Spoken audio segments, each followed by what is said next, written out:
بسم اللہ الرحمن الرحیم. میں اس وقت الہدا پبلک اسکول میں ہوں.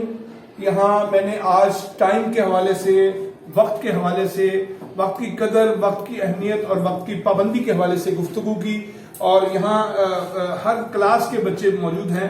یہ اسکول کے سٹارز ہیں، شائننگ سٹارز ہیں، برائٹ سٹارز ہیں. تو مجھے بہت لطف آیا. اس 1 گھنٹے کے سیشن میں میں نے بچوں کو بتایا کہ وقت کی کتنی اہمیت ہے.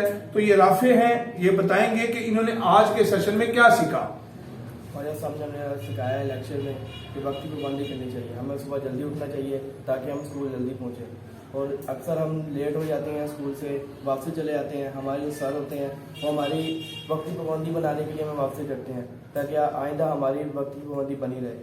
ہمیں پہلے واپسی آنا چاہیے، جلدی آنا چاہیے گھر سے، تاکہ ہم اکثر موٹر سائیکل میں پیٹرول ختم ہو جاتا ہے. میرا ایسا ہوا کافی بار، موٹر سائیکل پنچر ہو جاتی ہے، ٹریفک ہوتی ہے، اس لیے میں اکثر لیٹ ہو جاتا ہوں، اور سر اکثر مجھے واپسی بھیجتے ہیں. اور انشاءاللہ آج خواجہ صاحب نے مجھے یہ لیکچر دیا تو میں اس کے اوپر ضرور عمل کروں گا.